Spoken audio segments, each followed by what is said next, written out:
नमस्कार। 15 अगस्त के दिन हमारे प्रधानमंत्री नरेंद्र मोदी जी लाल किले से भाषण दे रहे थे और बड़े गर्व से कह रहे थे कि वन नेशन और वन इलेक्शन होना चाहिए। लेकिन उसके 2 दिन बाद ही इलेक्शन कमीशन ने ऐसा ऐलान किया कि जम्मू कश्मीर और हरियाणा में तो चुनाव होंगे, लेकिन महाराष्ट्र और झारखंड में चुनाव नहीं होंगे।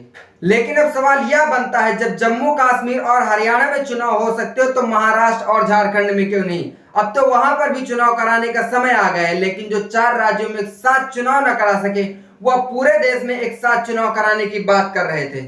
लंबे समय से विधानसभा चुनाव का इंतजार कर रहे जम्मू और कश्मीर में आखिरकार चुनाव होने की घोषणा सर्वोच्च न्यायालय की वजह से हो ही गई। जम्मू और कश्मीर, जहां साल 2019 या 20 में ही चुनाव हो जाने चाहिए थे, वहां चुनाव नहीं हुए और इस राज्य को केंद्र अब तक चला रहा था। लेकिन वहां विधानसभा चुनाव की मांग लगातार हो रही थी। हालांकि चुनाव टालने की अगर बात हो तो केंद्र की मोदी सरकार इसमें देर नहीं लगाती। मसलन दिल्ली में एमसीडी के चुनाव को काफी समय तक रोका गया। इसी प्रकार से भी उत्तर प्रदेश में 10 सीटों पर होने वाले विधानसभा के उपचुनाव को भी टाला ही जा रहा है। अब कहा जा रहा है करीब 5-6 महीने में वहां उपचुनाव होंगे। उसके बाद समय ही कहां बचेगा। 5-6 महीने का मतलब अगले साल यानी 2025 भी हो सकता और उसके बाद 2027 में मार्च अप्रैल तक उत्तर प्रदेश की विधानसभा चुनाव होने वाले। अगर मध्य चुनाव को टालने की बात करें तो इस समय सबसे ताजा उदाहरण हरियाणा का ही है, जहां भाजपा की अल्पमत सरकार चल रही है।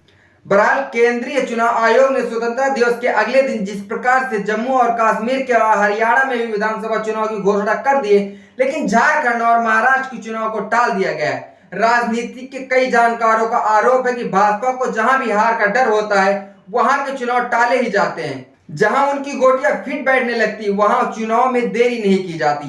हालांकि इस आरोप को ना भी माने तो भी चुनाव आयोग को ऐसी क्या दिक्कत आन पड़ी कि वो 2 राज्यों में विधानसभा चुनाव कराने की घोषणा करता है और 2 राज्यों में चुनाव करने की घोषणा नहीं करता। और उत्तर प्रदेश के उपचुनाव को टालने की क्या वजह है? इससे जनता में चुनाव की खराब होती छवि और क्या खराब नहीं होगी। पहले ही पिछले दिनों हुए लोकसभा चुनाव में वोट बढ़ने के आरोप चुनाव आयोग पर लग चुके हैं और मामला सुप्रीम कोर्ट तक पहुंच चुका है। तो ऐसे में कैसे हमारे प्रधानमंत्री नरेंद्र मोदी जी, जो लाल किले से भाषण दे रहे थे और बड़े बड़े वादे कर रहे थे, कह रहे थे वन नेशन और वन इलेक्शन का समय आ गया है, वह 4 राज्यों में चुनाव नहीं करवा पा रहे हैं। क्या ऐसे ही वन नेशन और वन इलेक्शन की बात झूठी थी? इस बात का जवाब कमेंट बॉक्स में कमेंट करके जोड़ दें। देखते रहिए हालचाल। जय हिंद।